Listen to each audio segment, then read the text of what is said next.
Halo, apa kabar Anda, Smart Listener? Semoga Anda tetap semangat ya untuk mengerjakan segala tugas-tugas Anda di sore hari ini. Ya, menjelang tahun ajaran baru 2022, tentu para orang tua saat ini juga mempunyai kesibukan tersendiri ya.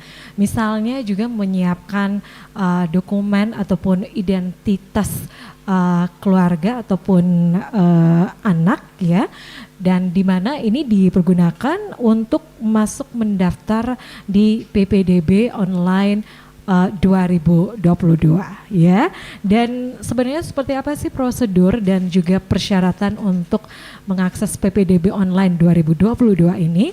Dan untuk sore hari ini tentunya di Afternoon Drive kita akan membahasnya kurang lebih 1 jam ke depan, tentunya bersama dengan narasumber saya yang saat ini sudah hadir di studio. Saya sapa dulu, di sini ada Bapak Dr. Jusman, Kepala Bidang Aplikasi dan Telematika Diskominfo, Dinas Komunikasi dan Informatika Kota Makassar. Assalamualaikum warahmatullahi wabarakatuh, Pak Jusman. Waalaikumsalam warahmatullahi wabarakatuh. Gimana kabarnya Pak? Alhamdulillah baik. Ya, saya terima kasih ya Pak ya, di banyaknya aktivitas untuk saat ini juga menyempatkan hari datang di Smart FM. Alhamdulillah. Ya. Alhamdulillah. Baik. Ya. Dan juga untuk sore hari ini Smart Listeners, sedianya kita juga menanti kedatangan Bapak Muhyiddin Mustaqim. Beliau merupakan Kepala Dinas Pendidikan Kota Makassar yang juga akan berbincang bersama kita di sore hari ini. Dan juga kami akan menghubungi by phone sebentar Pak Mario David, anggota DPRD Kota Makassar ya. Baik, langsung saja saya ke Pak Jusman. Pak, kalau sekarang ini kan kita melihat ya, ini sudah masuk di bulan Juni ya, kemudian untuk persiapan ajaran baru ya, itu biasanya di Juli. Nah tentu ini berbagai persiapan juga sudah dilakukan oleh orang tua ya, misalnya untuk kelengkapan berkas ataupun identitas diri ataupun keluarga ya, yang dimana ini juga menjadi persyaratan untuk masuk mengakses PPDB online 2022. Nah Pak Jusman, kalau bisa memberikan sedikit gambaran ya untuk saat ini untuk PPDB online ini kan ini merupakan cara yang dilakukan memang beberapa tahun sebelumnya ya, secara online. Nah, mungkin dari Diskominfo Kota Makassar untuk kesiapan sendiri dari Dinas Kominfo Kota Makassar terkait untuk penyelenggaraan PPDB online 2022 ini seperti apa, Pak? Khususnya untuk performance servernya. Silakan, Pak. Baik, terima kasih atas kesempatan yang diberikan untuk menyampaikan beberapa hal terkait dengan kesiapan Diskominfo, Dinas Komunikasi dan Informatika Kota Makassar dalam mensupport kegiatan PPDB ini. Kita seperti 3 tahun sebelumnya, sejak tahun 2020, 2021, kita sudah mensupport kebutuhan infrastruktur, dalam hal ini adalah server dan jaringan. Ya, alhamdulillah seperti tahun sebelumnya, kita sudah lakukan asesmen kebutuhan-kebutuhan seperti apa saja yang dibutuhkan dalam rangka menyukseskan PPDB secara online ini. Yang pertama tentunya kita sebagai kami dari Kominfo memiliki server yang alhamdulillah cukup untuk mensupport kebutuhan tahun ini. Kalau tahun sebelumnya kita siapkan namanya VPS ya, Virtual Private Server. Kalau lebih teknisnya lagi, kita siapkan namanya Virtual Server. Virtual Server ini sudah berbasis cloud atau cloud computing, sudah kita siapkan dengan 2 VM, yaitu untuk website dan database. Ya, pertama websitenya dengan kapasitas prosesor 16 core, kemudian memori 64 GB dan kapasitas 600 GB.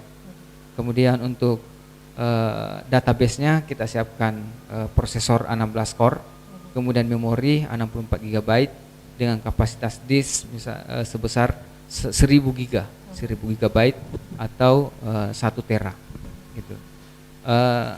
Kenapa saya anggap ini sangat lumayan sekali?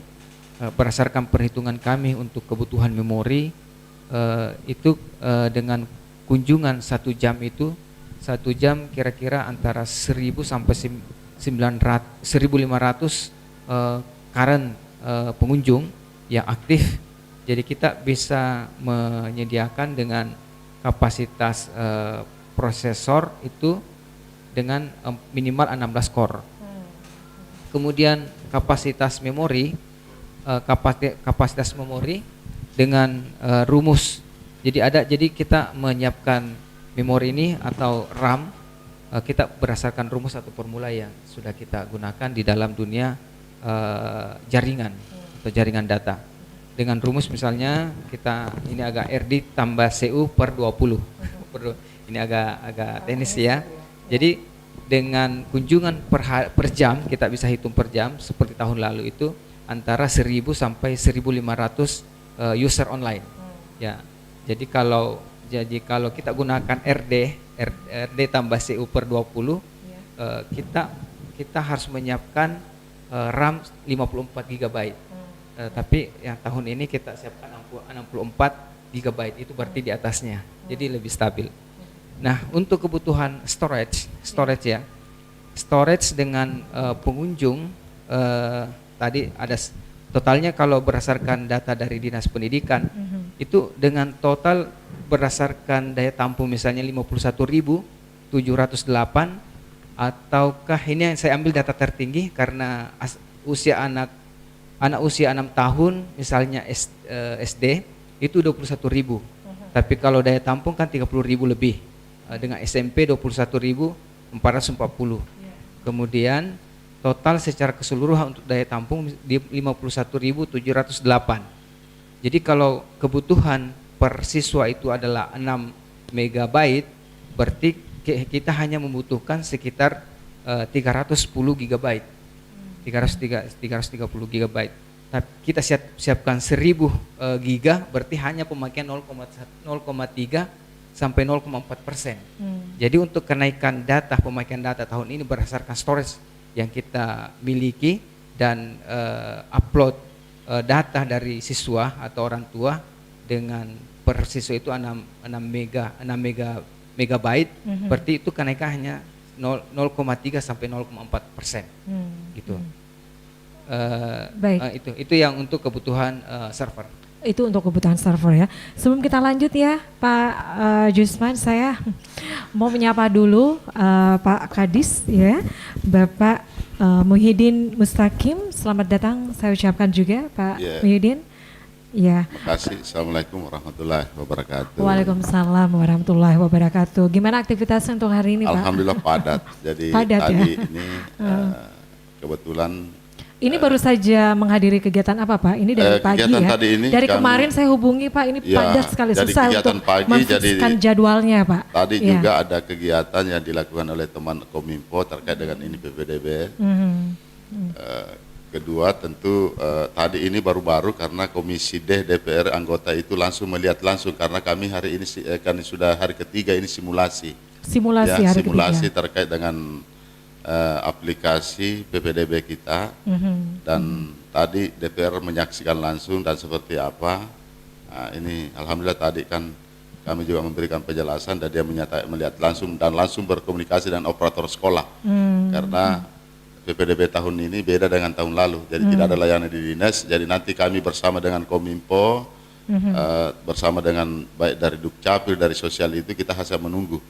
Jadi data-data apa yang perlu diverifikasi, itu nanti kalau tugasnya sosial yang diverifikasi tentu nanti diafirmasinya. Nah tentu kalau di Dukcapil jangan sampai ada nomor induk kependudukan yang tidak valid atau ada hal-hal yang perlu diklarifikasi, divalidasi, itu tugasnya. Baik, itu ya. Jadi beberapa instansi yang diajak untuk bekerja sama ya untuk penyelenggaraan PPDB online untuk tahun ini, yaitu adanya Dinas Disdukcapil Kota Makassar, kemudian Diskominfo ya Pak, kemudian dinas lainnya juga yang ikut serta Pak. Ini kita semua sekolah ya, jadi semua operator sekolah. Itu yang paling penting karena layanan sekarang kita bukan layanan terkait dengan PPDB ini, layanan masyarakat itu langsung ke sekolah. Langsung ke sekolah ya. Baik, mungkin di awal ya mohon izin dulu Pak, Pak Jusman, saya ke Pak Ya, Muhyiddin ya, dulu ya, ya. baik. Pak Muhyiddin, ini kan sekarang sudah tanggal 16 Juni ya. Nah, Ya. sebentar lagi ini masuk tahun ajaran baru Ya. di bulan Juli ya. Dan mungkin ini para orang tua juga sudah mulai mempersiapkan ya, mulai dari kelengkapan ataupun identitas keluarga ataupun anak ya. Ya. Pak Muhyiddin mungkin bisa memberikan sedikit gambaran Pak untuk seperti apa sih gambaran untuk PPDB online di 2022 ini Pak? Ya. Ya. Jadi yang pertama bahwa kita ada beberapa sudah tahapan kita laksanakan. Jadi baik kemarin itu tahapan pertama itu simulasi. Lebih dekat dengan mic-nya Ya. Pak ya. Jadi kami persingkat saja ya. Jadi karena PPDB itu kita sudah jelaskan juga bahwa itu ada 4 jalur penerimaan. 4 jalur penerimaan. Ya, jalur sonasi, jalur afirmasi, prestasi dengan perpindahan. Nah, tentu untuk mengatasi dan memperkecil ya, karena kita yang kami benahi bersama Kominfo ini berdasarkan dengan masalah-masalah yang lalu. Sehingga kenapa ada simulasi? Jadi internal dulu. Jadi kami coba internal kemarin, kemudian Apa perbedaannya Pak? Apa evaluasi yang bisa dilakukan? Pak? artinya memang beda. Di portal itu berbeda dengan talahu. Jadi kita ini akan memudahkan masyarakat ya. Kalau kemarin itu artinya pertama dulu.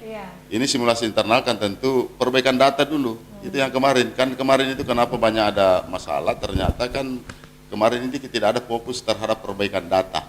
Jadi kemarin itu awal tentu kami ini kan utamanya dari SD yang ke SMP dan yang melalui jenjang PAUD itu kan ada di data dari Dapodik.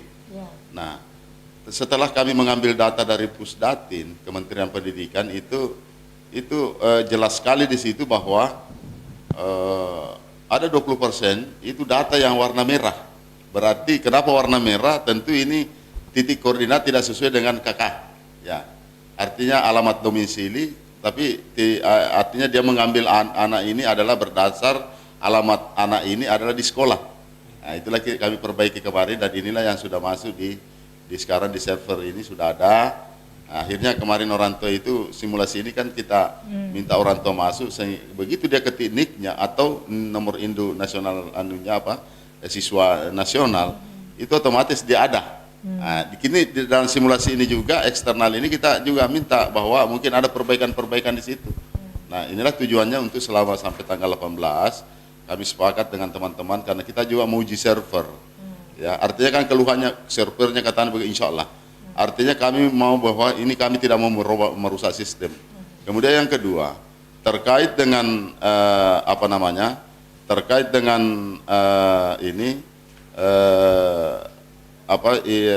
server ini, jadi kemarin kami tidak mau karena sekarang ada katanya main-mainkan titik koordinat. Bagaimana itu Pak? Mainkan titik koordinat? Artinya menurut laporan masyarakat katanya baik, kenapa ini yang jauh, padahal dia jauh saya dekat dari sekolah.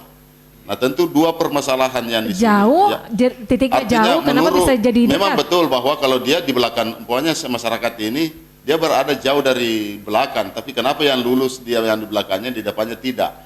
Nah tentu inilah kami substansinya tadi itulah salah satu persoalan tadi bahwa persoalannya itu tadi yang kita perbaiki yang warna merah. Nah, titik koordinat ya titik koordinat otomatis kan kalau dia masuk dengan akunnya berarti Dapodik tidak perlu memperbaiki, jadi otomatis dia masuk hanya mengupload kelengkapan berkas yang dibutuhkan ya kan, tetapi tidak akan memperbaiki. Nah ini kita sudah perbaiki kembali ke titik koordinat alamat mereka berdasarkan kakaknya. Makanya saya juga bersama dengan tim Kominfo dan bahkan operator kalau bisa kita kasuistik itu kita tidak mau merubah. Artinya kita sudah titik koordinat itu kita sudah tetapkan di koordinat masing-masing ada alamat di Dapodik. Nah kapan kita robah ini nanti yang lari-lari. Inilah yang membuat nanti jangan sampai ada yang kurang ajar atau yang coba memainkan.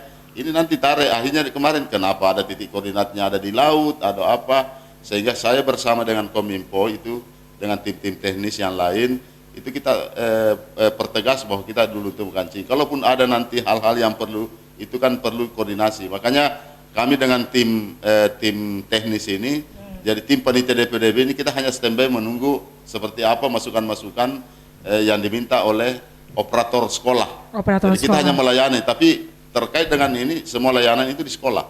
Semua layanan kembali ke sekolah Pak? Ya, ke sekolah masing-masing, sekolah yang dituju. Masing-masing. Dan bahkan kami minta sekarang kan begini, tadi kunjungan DPR yang biasanya Sekolah asal atau sekolah yang akan dituju Pak Muhyiddin? sekolah yang dituju. Sekolah yang dituju. Sekolah yang dituju. Iya. Ya.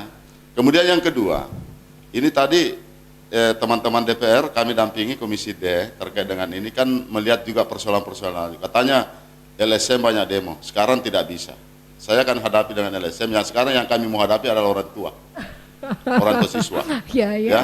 Artinya sekarang kami sudah berikan informasi kepada masyarakat Kota Makassar bahwa yang mau sekolah itu adalah jadi kalau orang tua yang butuh informasi dan sekolah yang mau dituju bisa ke operator sekolah itu, panitia sekolah bertanya. Jadi layanan itu. Jadi bisa nanti dia dituntun di situ karena semua ini ada kan petunjuk teknisnya. Ada juga manual booknya itu kita sudah, dan insya Allah saya bersama dengan Kominfo kami memberikan informasi yang sebaik mungkin tentang informasi bagaimana tata cara pendaftaran itu nanti muncul di portal PPDB. Di portal PPDB. Itu kita meminimalkan ya, karena ini masyarakat kita betul-betul memberikan layanan. Jadi bukan lagi berhubungan, sekolah tidak berhubungan dengan siapa-siapa, tapi kita akan berhubungan dengan orang tua kandung itu sendiri terhadap, karena pertama tentu saya juga kepala dinas ini melihat persoalan-persoalan yang lalu kenapa ini muncul. Dan bahkan banyak kasus bahwa setelah kami temukan banyak laporan bahwa ini akibat pandemi kemarin, ya sonasi dan dia mengambakkan anaknya tetap sekolah. Artinya sudah yakin bahwa anaknya sekolah karena memang proses pembelajaran kemarin kan daring. Iya, daring, Pak. Setelah kami buka secara resmi bahwa 100% PTM di Kota Makassar, yang terjadi adalah ini ada muncul bahwa anaknya setelah dia ke sekolah itu anak tidak terdaftar karena memang tidak. Nah, akhirnya orang tua membuka dan buka semua bahwa saya ini bayar, Pak. Ini kan ini yang perlu. Jadi saya minta siapapun permisal di mana berada hati-hati. Artinya kami melayani orang tua langsung dan kami siap untuk melayani itu semua ya untuk Kota Makassar. Jangan bertanya pada bukan pada tempatnya. Dan kami silakan bertanya kepada tim yang kami sudah bentuk penelitian dan itu insya Allah semua itu akan menjawab dengan panitia penerimaan PDB itu lebih bertanya ke situ daripada nanti salah bertanya pada terjadi miskomunikasi. Ini yang kita hindari. Bisa jadi nanti ibu-ibunya yang demo ya. Ini lebih bahaya. Insyaallah. Yang pasti kata kunci bahwa revolusi pendidikan semua harus sekolah itu akan menjadi tanggung jawab kita. Makanya tahun ini berbeda bahwa swasta itu menjadi pilihan. Dan insya Allah kita berdasarkan masukan teman-teman kemarin dari waktu kita jumpa pers ya kemarin itu, insya Allah kita nanti data sekolah yang swasta yang bersubsidi penuh itu nanti kita tampilkan sekolah-sekolah mana. Pak, terus ini Pak Muhyiddin untuk sonasi Pak itu berapa persen Pak untuk penerimaannya? Itu kan ada beberapa jalur ya. Kalau sonasi sudah diatur dalam, kita mengacu kepada Permendikbud nomor 1 tentang PPDB. Itu jelas sekali bahwa kalau untuk SD ya, karena itu jalur prestasi ada di SMP. Jadi kalau jalur di SD itu hanya 3 jalur. 3 jalur. Jadi jalur sonasi, jalur afirmasi dengan perpindahan. Kemudian terkait dengan apa namanya? Itu masing-masing 75%. Sonasi paling besar ya Pak? Ya, untuk penerimaannya. 75%. Kemudian ini 20% ditambah 5%. Jadi ada juga di luar daerah itu 70, jadi terbagi lagi di sonasi. Sonasi itu 70% dalam kota, 5% untuk daerah perbatasan. Jadi tetap bahwa ini adalah ada keadilan dalam itu, tapi tetap persentase itu adalah menjadi warga Kota Makassar.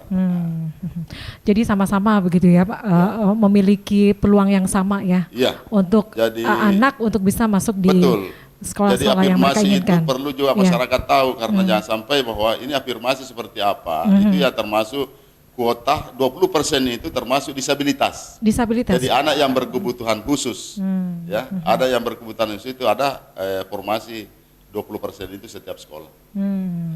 Baik.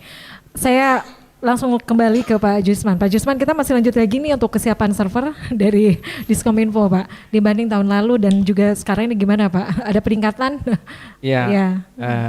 Sebagaimana sudah saya jelaskan tadi Pak Kadis, bahwa untuk kebutuhan server ini berdasarkan formula yang kita gunakan tadi, seperti misalnya storage itu kita naikkan menjadi, kemarin kan sebelumnya 500 giga, sekarang tahun ini kita naikkan menjadi 1000 giga atau dalam hal ini 1 tera.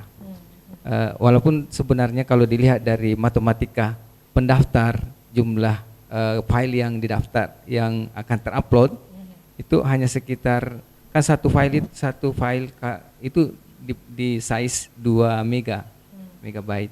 Kemudian tiga file itu ada pertama adalah KTP, kemudian kartu keluarga, ijazah itu 3. Jadi di totally ada hanya 6 megabyte. Dengan jumlah tadi, dengan jumlah 51.000 kemungkinan jumlah SD atau pendaftar 51.000 lebih dari SD SMP, berarti kita hanya butuh 300 gigabyte.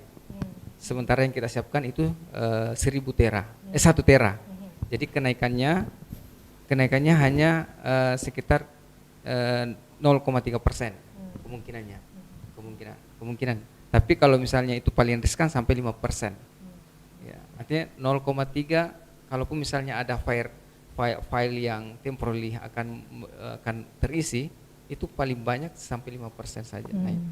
Tapi itu saya tidak menjamin sampai 5%, hanya mungkin 0,3 sampai 0,4% tadi. Oke. Ya. Pak Jusman, ini kan kalau untuk mulai pendaftarannya itu dengar-dengar katanya tanggal 20 ya Pak ya? Ya, 20. Nah itu untuk hari pertama gimana Pak?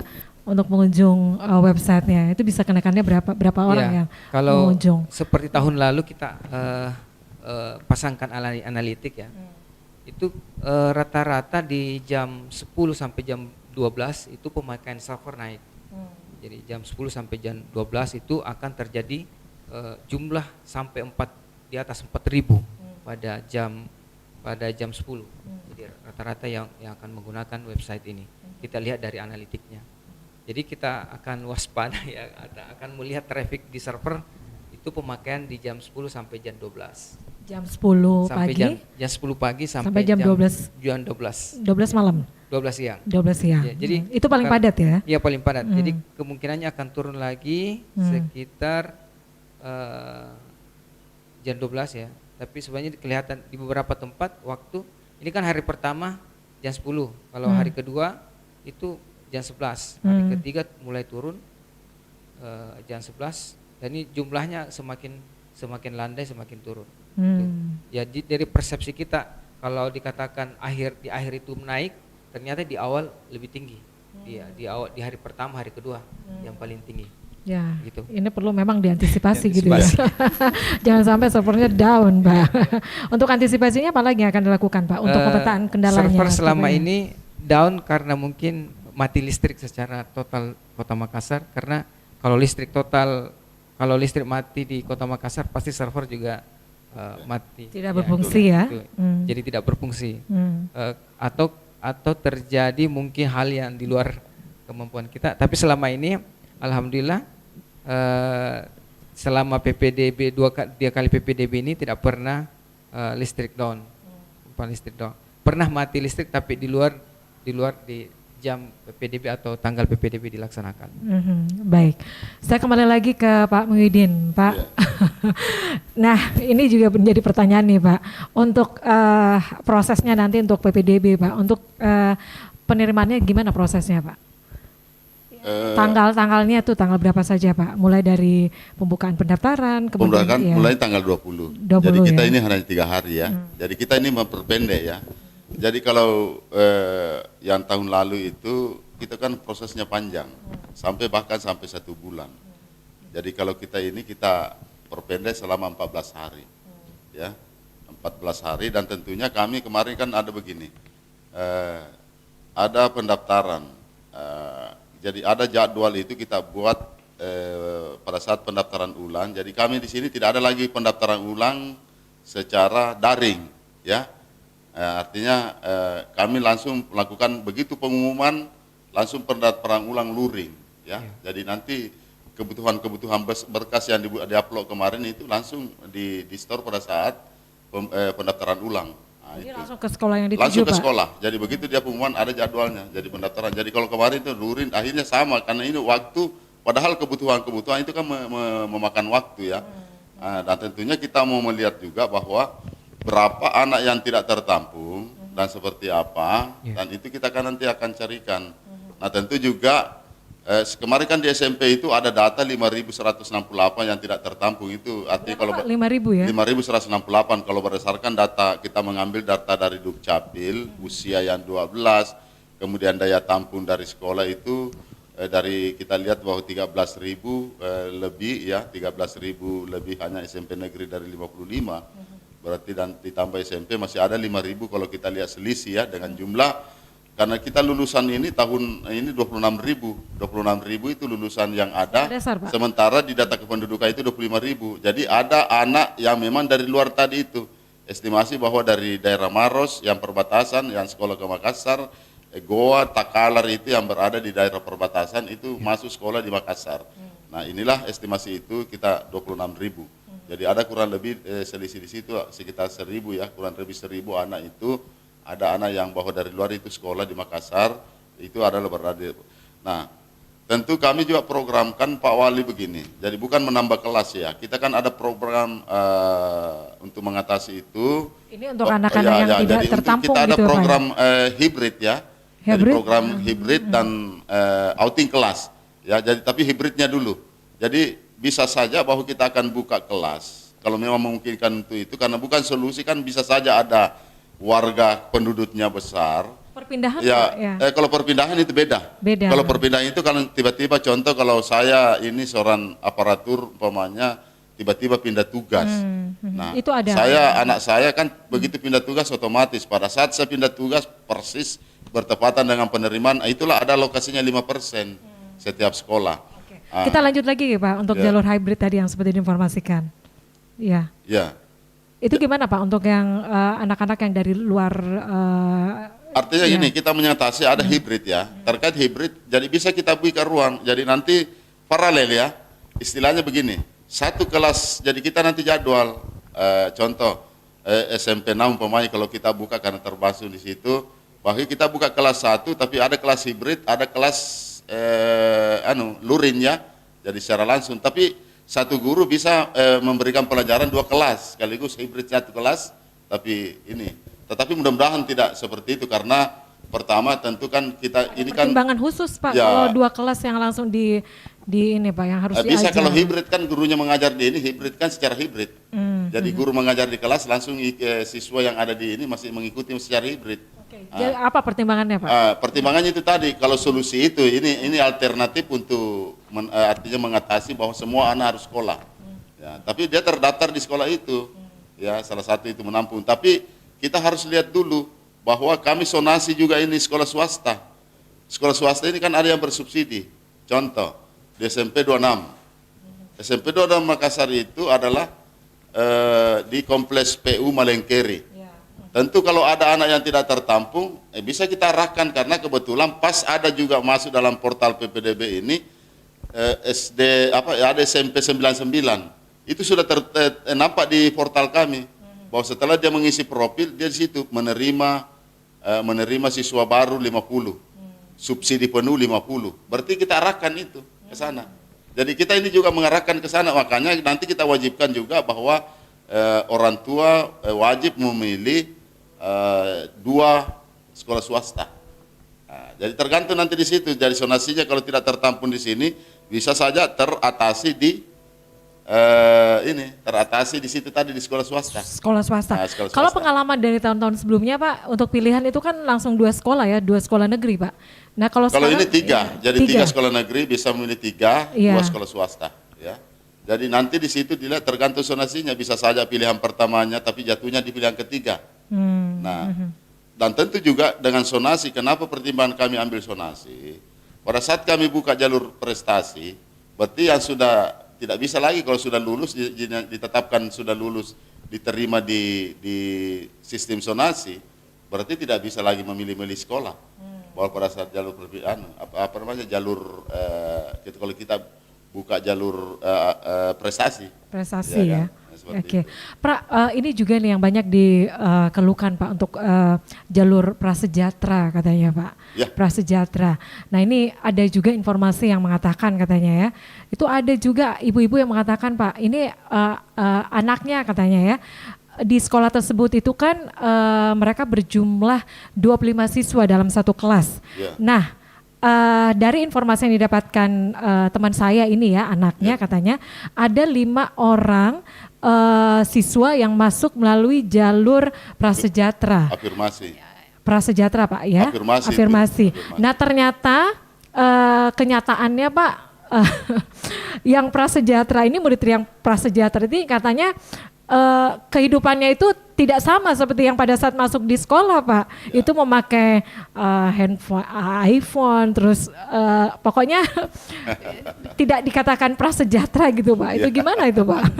Jadi inilah kita butuh kejujuran. Itu kan pada saat ini kan yang menjadi kendala juga Pak, pada saat kita menentukan iuran ataupun apa ya dana kelas ya yang ditentukan setiap bulan begitu kan, itu kan agak riskan juga kalau kita mengingatkan juga untuk orang prasejahtera ataupun siswa prasejahtera untuk ikut serta juga Pak. Itu gimana Pak? Jadi begini, itu kan kita bicara proses. Jadi proses itu sebenarnya tidak ada kalau yang iuran itu kan tidak dibolehkan, apalagi kalau di negeri karena ada dana BOS. Tapi tidak ada yang dilarang sepanjang itu melalui proses dan tidak ada paksaan dan ada program ya. Ada program tapi dari inisiasi, bukan dari inisiasi tidak boleh kepala sekolah. Dari paguyuban Pak. Ya, paguyuban ini perlu kita ini juga. Itu kita berterima kasih membantu tapi perlu kita hati-hati. Artinya kita terkait dengan prasejahtera ini kami juga dari di pemerintah dalam hal ini Dinas Pendidikan tidak serta-merta kalau memang dia sudah terdata di TKS itulah yang kami percaya. Nah kalau kehidupannya ini kita butuh kejujuran. Makanya sekarang kami butuh bahwa saya tidak mau mengatakan bahwa banyak orang pura-pura miskin tapi tidak seperti kan bahasanya seperti itu tadi kalau kita bawa sebenarnya itu kategori miskin itu kalau kita lihat dan bahkan pengalaman-pengalaman kami bahwa kalau kita lihat itu sebenarnya tidak terpenuhi. Itu 20% tidak terpenuhi. Nah, tentunya kita berharap inilah yang nanti mengatasi hal-hal yang memang sonasi bisa saja kita alihkan ke sonasi. Yang lagi umpamanya ada yang tidak terima kita isi kuota afirmasi. Jadi itu kuota 20%. Kalau memang tidak ada orang tidak mampu umpamanya tidak mendaftar di situ dengan alokasinya, maka tidak boleh dikosongkan karena memang kita harus ada sudah standar dalam satu kelas 32. Maka bagaimana mencukupi itu nanti kita isi dari apakah dari jalur sonasi, lainnya Pak ya? Jalur lainnya kita ambil kan seperti itu. Oke, baik.